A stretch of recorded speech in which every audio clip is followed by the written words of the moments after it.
Hello, everyone. If you could take your seats. Thank you, Don. That was classy. It was classy. Hello, my name is Bruce Sellery, and I'm the president of the Canadian Club of Toronto and your host today. Thank you for joining us in the room and through live stream as well.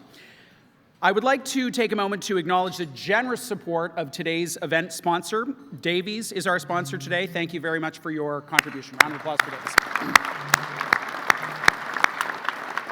Now, as our club name suggests, we address issues that are important to Canadians, and we acknowledge the regional differences that make Canada both distinct and culturally rich, and take pride in putting dynamic leaders in front of you who encourage you to think critically and thoughtfully about this great country of ours.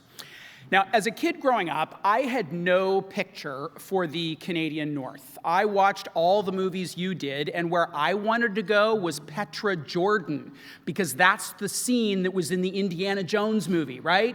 And the Swiss Alps, which was the James Bond movies. These are the kinds of images that we're raised with and the aspirations that we have in terms of world travel. I never thought about Inuvik or a Igloolik or a Iqaluit or Tuktoyaktuk. I had no idea.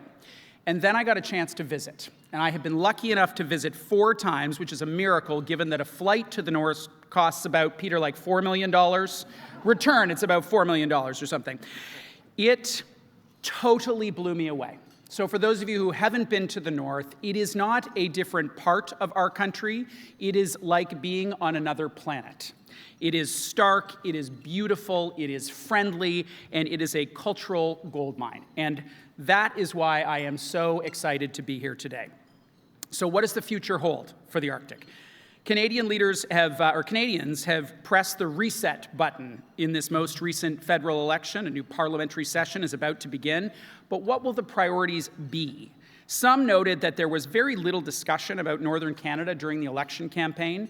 So what needs to happen to make sure a robust Arctic strategy is on the agenda? Sean Boyd has some ideas. As CEO and vice chairman of the largest private sector employer in Nunavut, he sees great potential. Agnico Eagle operates 2 mines and has over 2,000 employees, of which nearly 700 are Inuit. Sean was appointed the company's chief executive officer in 1998 after having served as the chief financial officer for 8 years. He was also the company's comptroller for 5 years before that. Since becoming CEO, Sean has grown Agnico Eagle from a small single gold producer into a multi-mine international gold company. His leadership has been recognized internationally. He was the Northern Miners Mining Person of the Year in 2007 and 2017, and on 3 occasions he's appeared on the Harvard Business Review's list of best performing CEOs in the world. Sean Boyd also finds time to provide leadership to various causes. He serves on the board of directors of the Princess Margaret Cancer Foundation. There he chairs the Granting Impact and Stewardship Committee. And he also has served on the World Gold Council Board and on the St. Francis Xavier University Board of Governors. Sean, I am pleased to pass the Canadian Club of Toronto podium over to you. Round of applause and welcome. Thanks, Sean.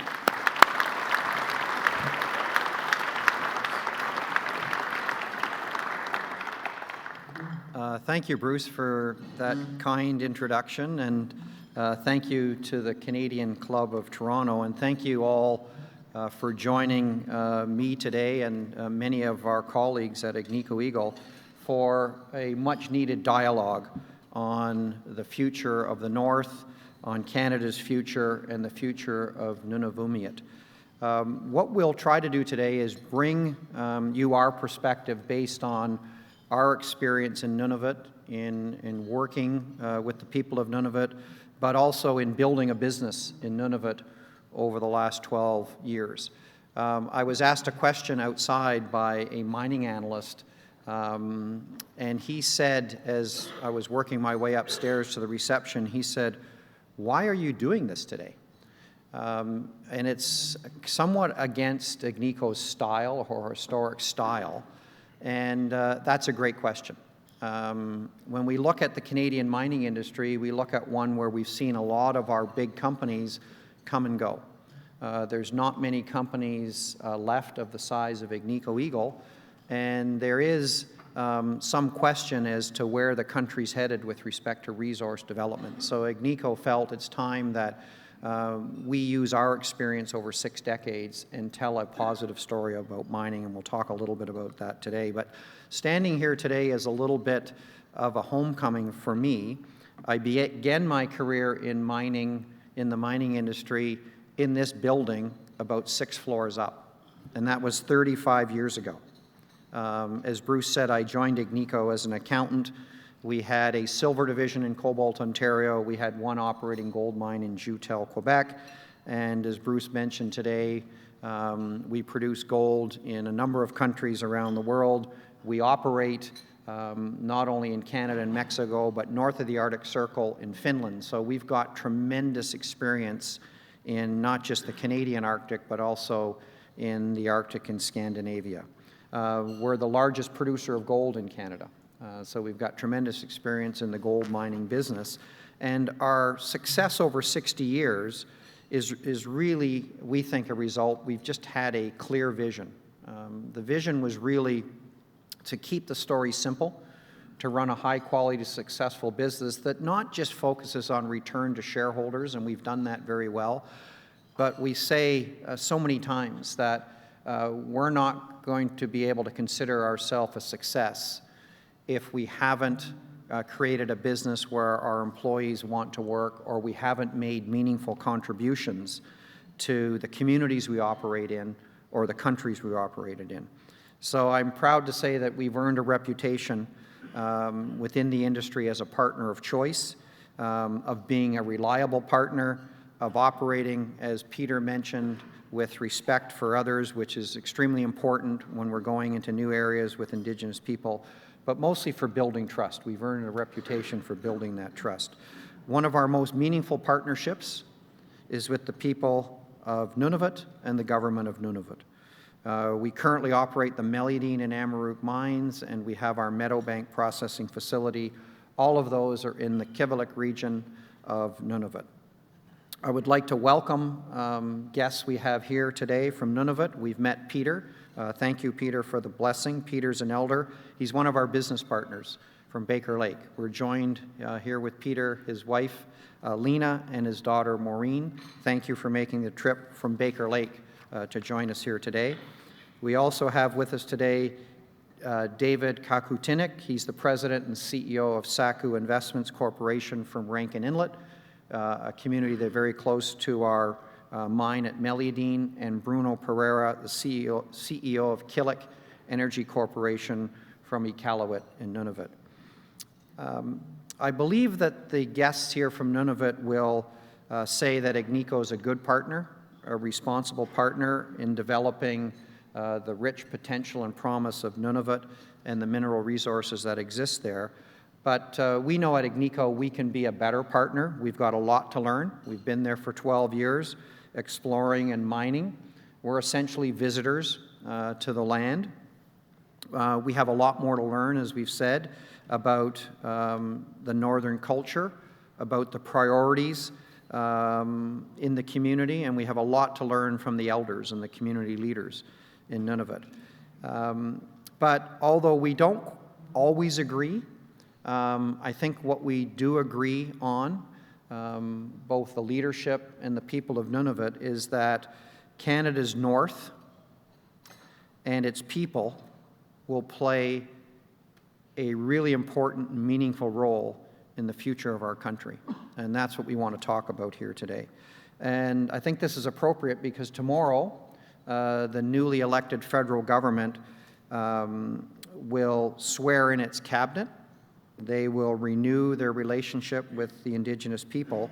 So it's the right time, we feel, for Nunavummiut to determine and govern their own future, a future that helps to unlock the potential of not only the rich resources, but the people of Nunavut.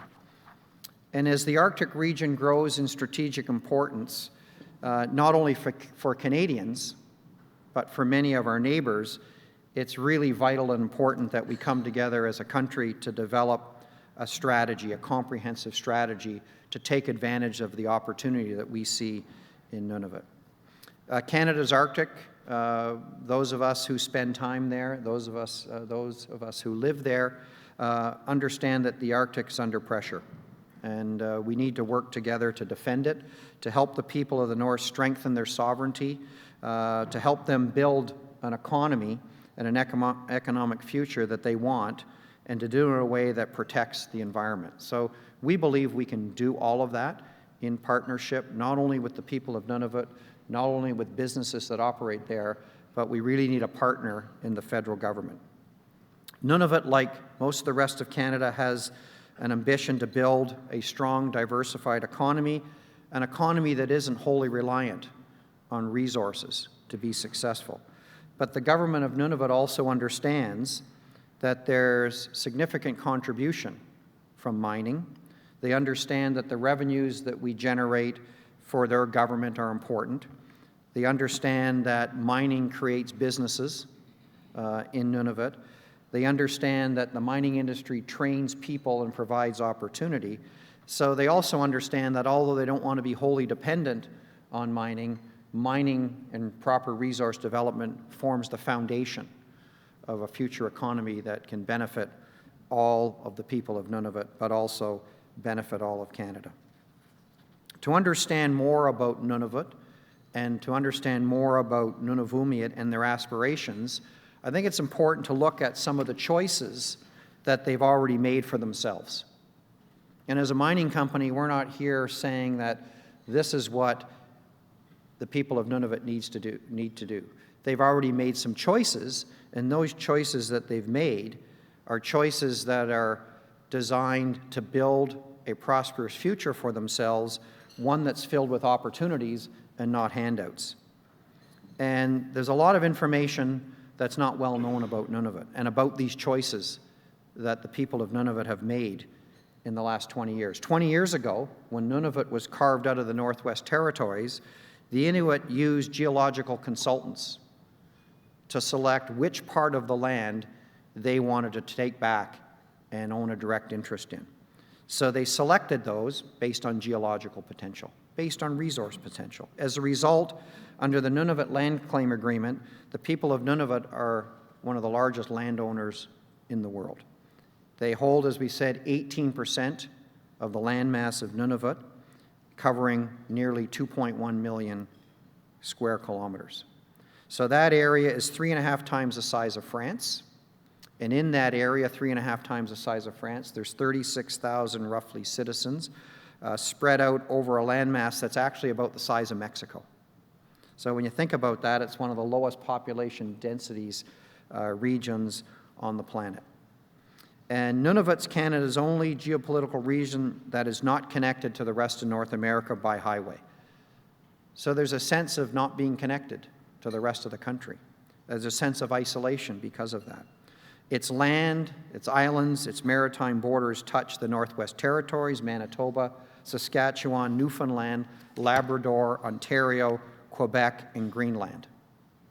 It's no surprise that another priority of the territorial government is to connect Nunavummiut with each other and to the rest of Canada through strategic investment in infrastructure, such as roads, ports, telecommunications, and transportation.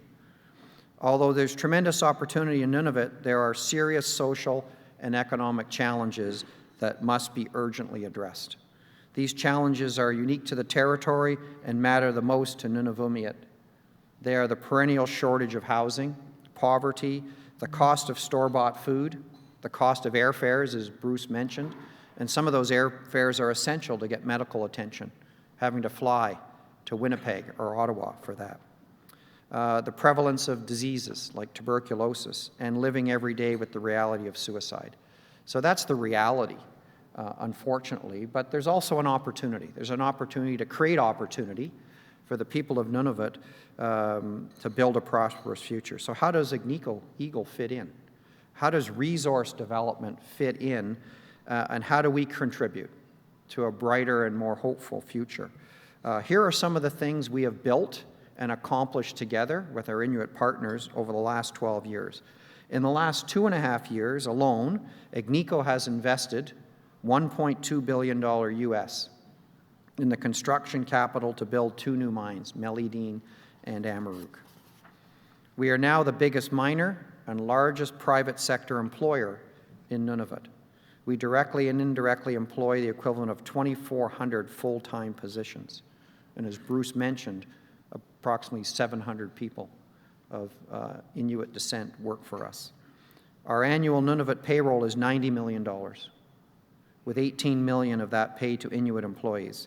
So essentially what we're doing, we're helping to build a middle class, helping that middle class to grow. And by 2020, our business in Nunavut will be 25% of the GDP of Nunavut. So that's the dramatic positive impact that you can have when you build a long-term sustainable business, but it requires significant investment.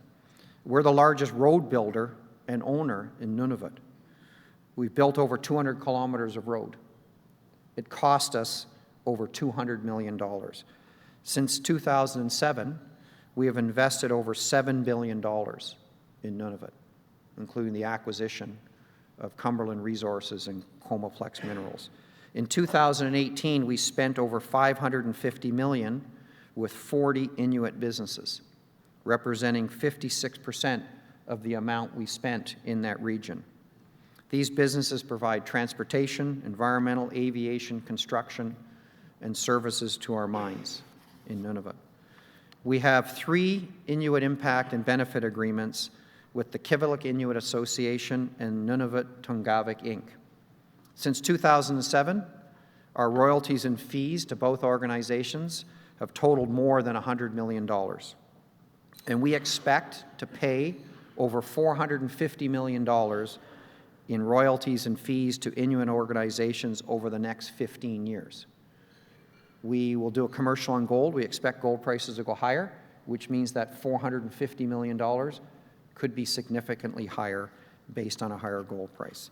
So as a Canadian company that's run by Canadians, we're highly sensitive to the past treatment of the Indigenous people of Canada and the need for reconciliation.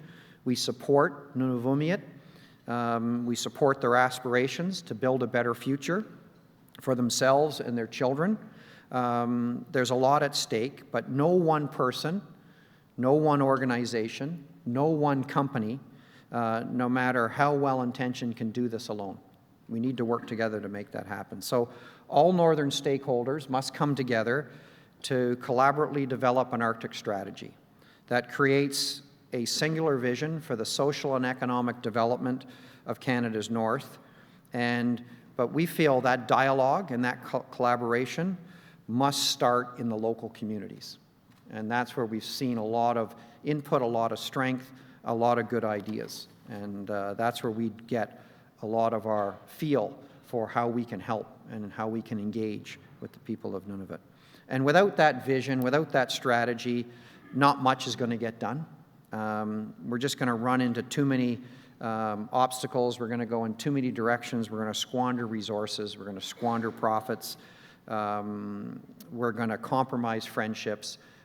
We can't emphasize enough how we need to work together, particularly at the government level, to provide that critical investment to make things happen. There's 3 things that we believe an Arctic strategy must address. As we've said, Nunavut is a welcoming place. Agnico Eagle would not be in this room. I would not be here if in 2007, when a lot of us that are here went up to Baker Lake for the first time, including our chairman, Jim Nasso, we came away heartened by the warm welcome that we received from the people of Baker Lake. And we decided right there, boy, this is a place we can do business. It's difficult, as you know, in the mining industry to find these unique places in the world where you actually have a local population that is supportive of mining, but also a place with tremendous mineral potential. So it was that combination that we saw, and we felt this is a place where we can really create a lot of value and, more importantly, as Jim likes to say at the border level, do a lot of good.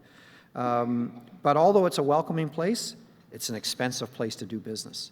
There's a lot of risk in doing business in Nunavut. There's a lot of capital required, and that risk is prevalent because there's a lack of critical infrastructure, whether it's transportation, whether it's telecommunication, or whether it's energy infrastructure. So any Arctic strategy must focus on unlocking those critical infrastructure barriers and encourage investment in roads, electricity, broadband, airport, and port facilities.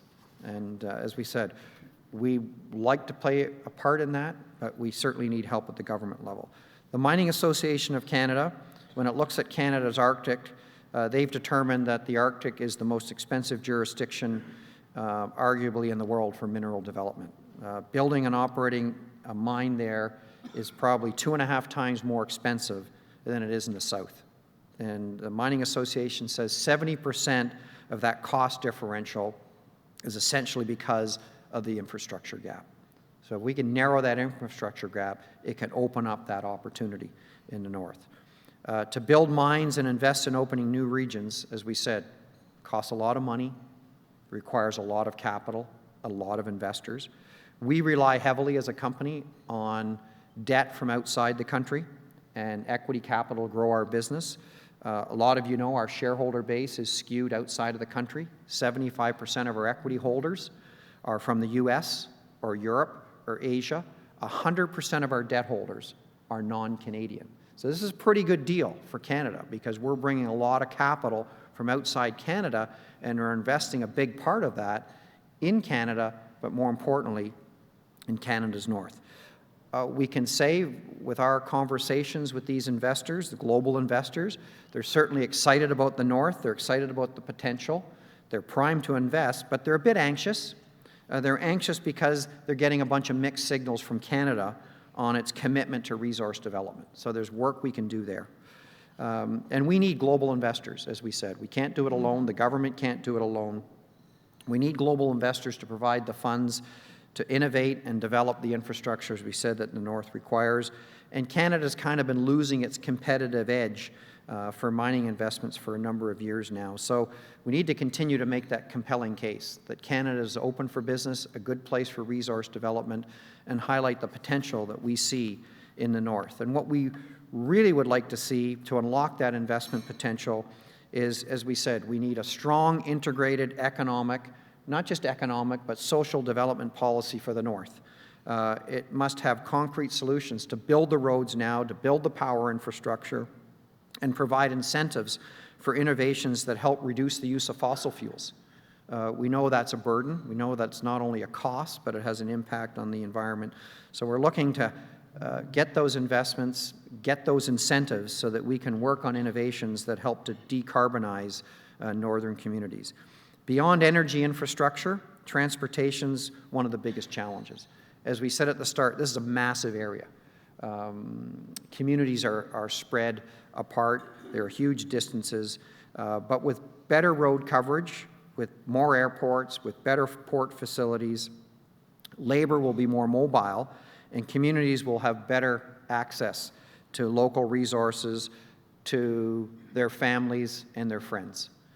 Nunavut also needs better technology to improve access, not only to health services, but also to education.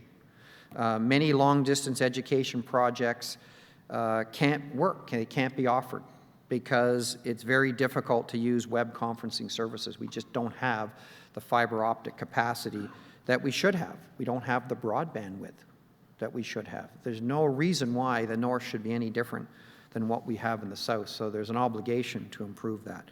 So as we said, infrastructure not only is an economic, but it's social, and not only do we lack roads and energy, we lack housing, we lack food security, we need consistent education and training resources. But as our chairman likes to say many times, the best social program is a permanent job.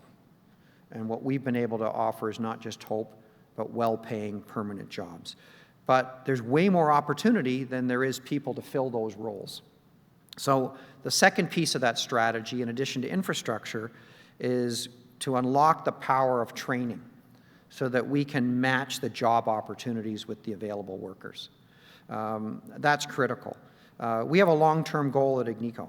Our goal is to have, in each area that we operate, to have local people in those regions managing and running the business. We do that in Mexico.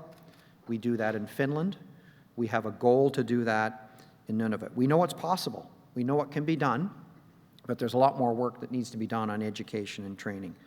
But we've tried to be proactive. We've worked and collaborated with local governments to create skill development, to create employment readiness, to create retention programs for our Inuit workforce. In 2019, we'll invest nearly $8 million to provide 25,000 hours of training for the workforce. I know it's small. At this point, we have 3 Inuit supervisors at our Inuit operations. It's embarrassingly low. I shouldn't say it's small. There's much more work to do, and we're committed to make that happen. And it's basically through education and training that we're going to be able to do that. So in less than 1 generation, Inuit are joining the wage economy in addition to the land economy. Across all of Nunavut, the lack of training is an obstacle not only for the local population to take advantage of management opportunities, but also for those technical jobs. But it's not just training. And the Arctic College does a good job at training. Just a regular high school education, unfortunately, in some instances, we have to upgrade to get into training programs. But our chairman and our board and our company is thinking bigger than that. And sometimes we get pushback. Why are you worried about a university in Nunavut? There's more urgent needs. No, we understand that. We agree that there's more urgent, there's more pressing needs in Nunavut. But as our chairman likes to say, we should dream big. Why shouldn't you, if you're a young Inuit boy or girl, why shouldn't you be able to attend university and get a university degree in your community, in your home? So Agnico Eagle, through our board and our chairman, has pledged $5 million for the establishment of a university in Iqaluit to ensure that the next generation has the opportunity to get a university degree in their home. Unfortunately, that offer has been out there for 8 years. That's sad. We're still waiting for concrete plans to move this forward. We're patient. We're not going to give up. There's a lot of things that we're focused on doing, and maybe that's why we've still been around for 60 years, and we're still in probably the strongest, we're in the strongest position we've ever been in a company, because we're very patient, and we're very stubborn, and it will happen. So not only are we looking for training, not only are we looking for infrastructure, but we need to deal with the energy question. We've said that this is a region that's totally reliant on diesel to generate all its power. To power the communities of Nunavut, there's 25 of them, requires 80 million liters of diesel fuel each year. Right now, there's no other energy alternatives in Nunavut, as we said. To power the mines requires significant quantities of diesel. It's not only the cost, it's the impact on the environment. So the third part of the strategy, which must be addressed if we want to take advantage of the opportunity, we've got to find cleaner and more affordable energy solutions in the north. And this is where we call on the government. We call on the new government to accelerate the decarbonization of Canada's north. It can be done. We've put proposals forward. As we get new cabinet selected tomorrow, we'll be at it the next day. We have a vision. We share that vision with the Kivalliq Inuit Association, that really the long-term solution for transforming to cleaner energy is a transmission line from Manitoba to Rankin Inlet. That would bring power to Kivalliq and the western side of Hudson's Bay. Not only are we interested in ensuring that we get a hydro line built, but also to provide the broadband width and the fiber optic capacity to the communities of the Kivalliq. But in the nearer term, because that could take 10 years, and that is not a cheap option, we're focused on reducing greenhouse gas emissions through a wind farm at our Meliadine mine. Wind farms can provide that low-cost, greener energy, and it can do it relatively quickly, in a matter of a few years. And this supports not only our vision for a cheaper and cleaner source of power, but also working with our Kivalliq partners and our Inuit partners to develop that renewable energy alternative. So we're focused on doing that, and we'll continue to work with not only the Kivalliq Inuit Association, but also the Anbaric development partners who are working on the power line concept to achieve not only the near-term energy goals, but the long-term energy goals, but we can't do it alone. So we urge the federal government to approve and fund these projects, not just approve and fund the wind farm proposal, but also to approve and fund a power line with the fiber optic capacity, as well as the power line to supply communities of the Kivalliq with hydropower from Manitoba. We have to acknowledge the federal government has an Arctic policy framework. It's a good start, but we kind of need some action now. We're encouraged. The party platform included a promise to establish $5 billion Clean Power Fund. We'll quote from that. It says, to support the electrification of Canadian industries, including our resource and manufacturing sectors, and make Canada home to the cleanest mills, mines, and factories in the world. We're prepared to begin working immediately with the Prime Minister and his new cabinet to get this done. I think we can all agree Canada's a great country. We're the envy of many. We've built this legacy in this country through responsible development of our natural and mineral resources. We can't walk away from that.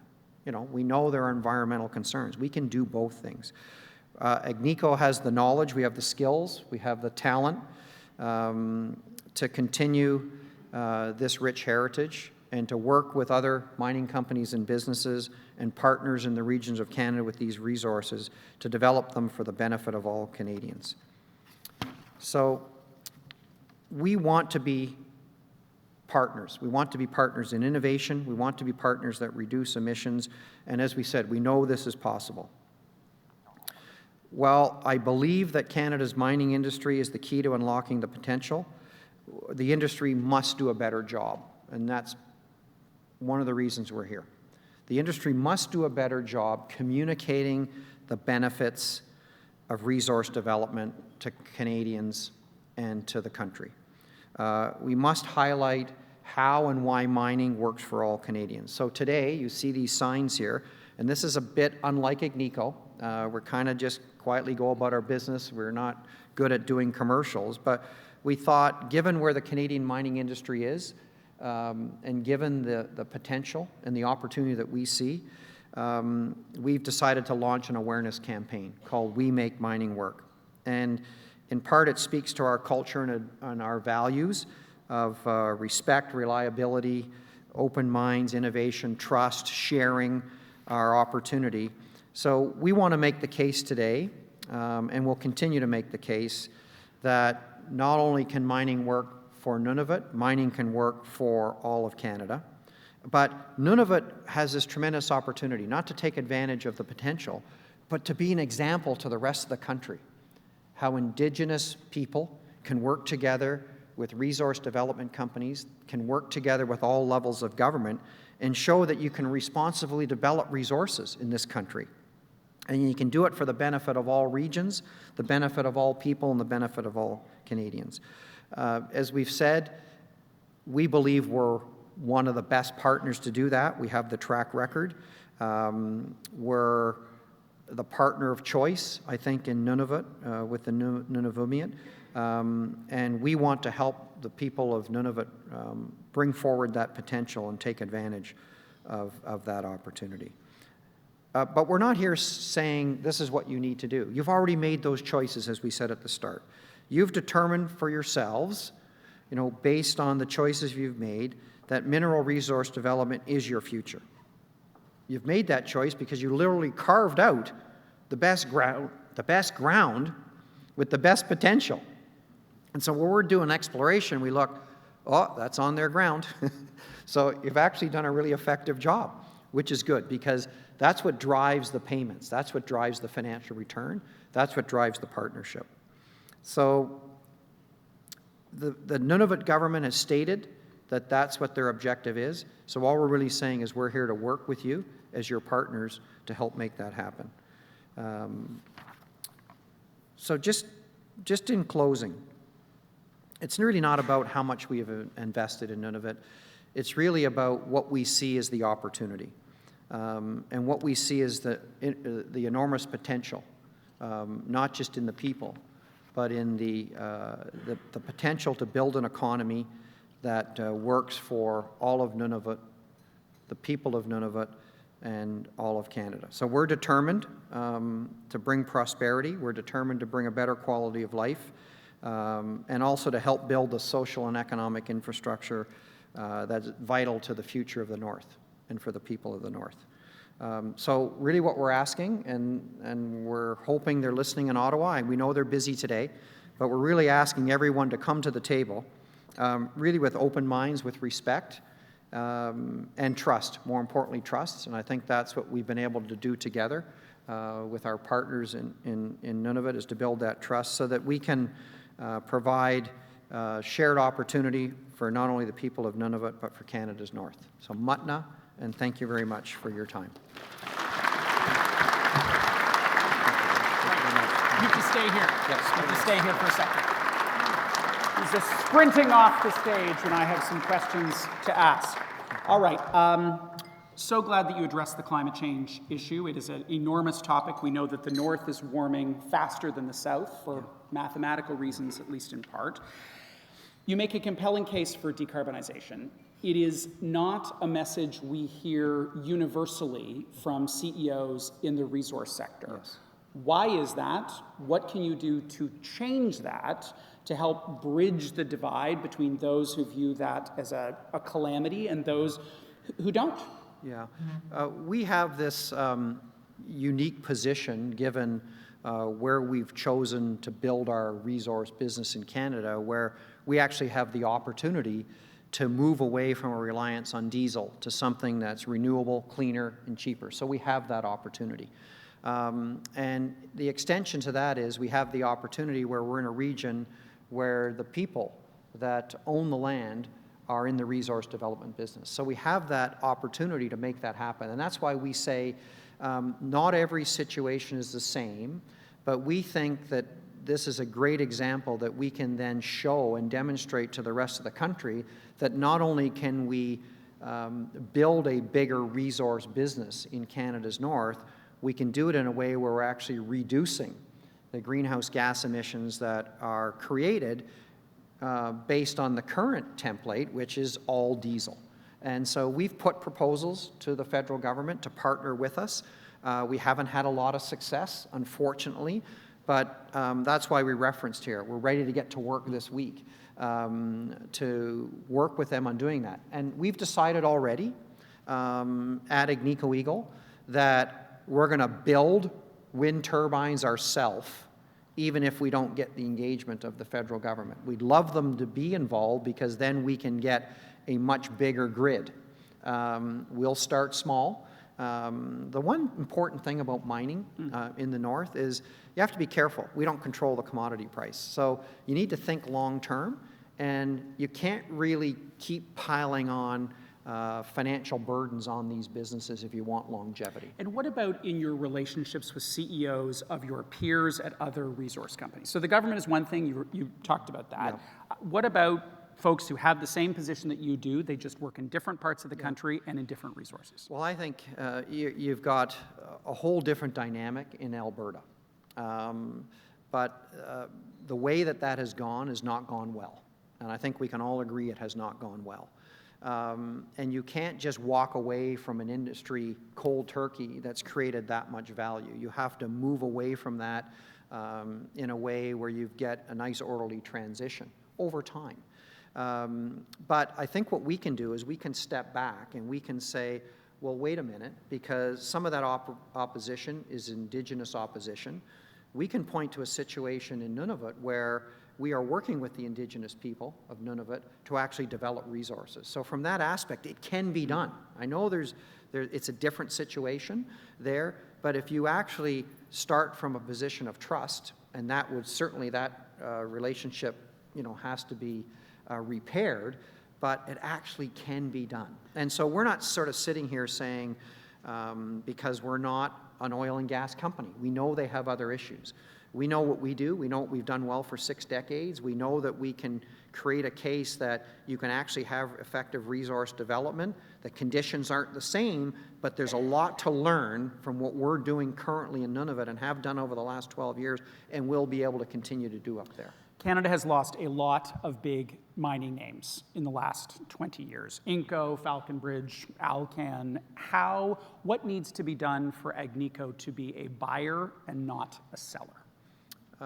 Well, we look at it, and that's one of the reasons, as we said, that we feel compelled to speak up now, because we have seen the hollowing out of probably what was the probably leading country in terms of skills and in terms of the size of the business and the influence that we had around the world in mining.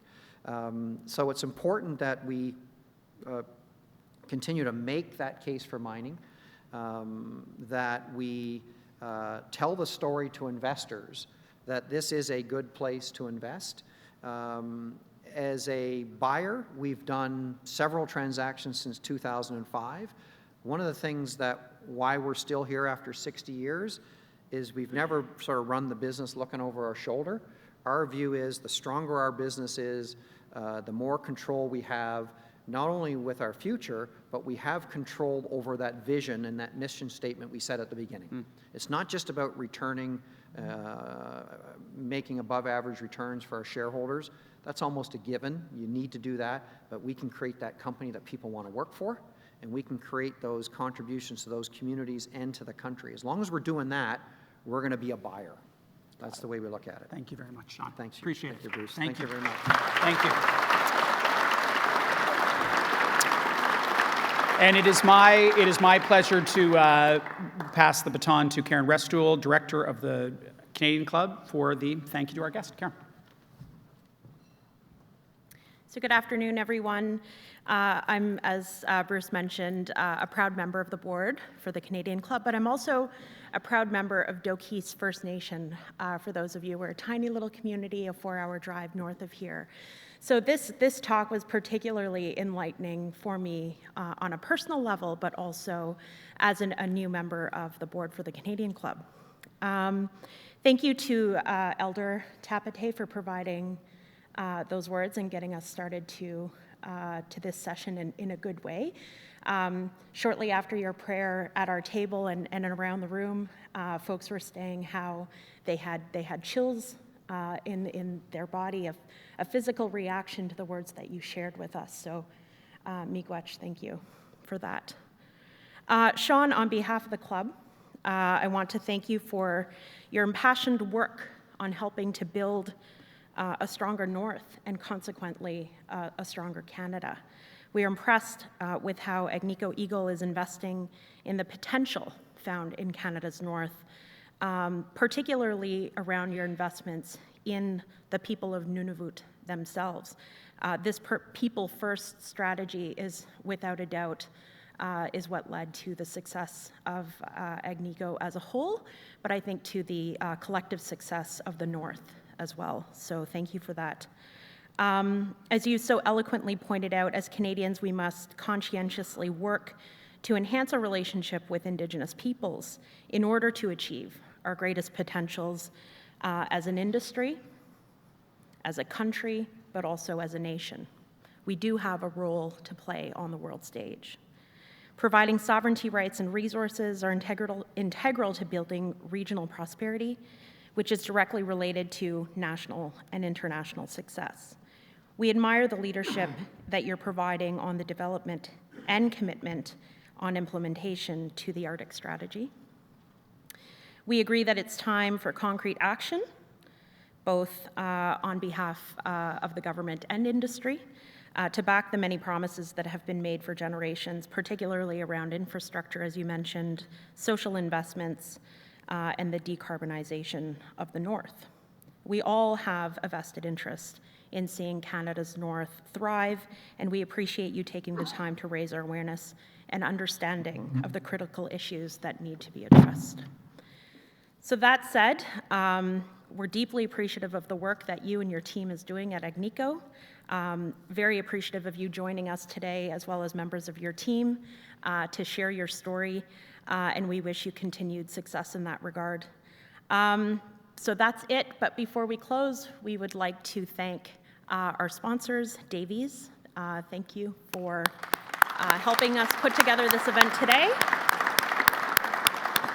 As well as a big thank you to MediaEvents.ca, Canada's online event space, and VVC for live streaming today's event. And to everyone in the room, thank you for taking the time out of your very busy schedules to join us, and we hope to see you again soon. Thank you.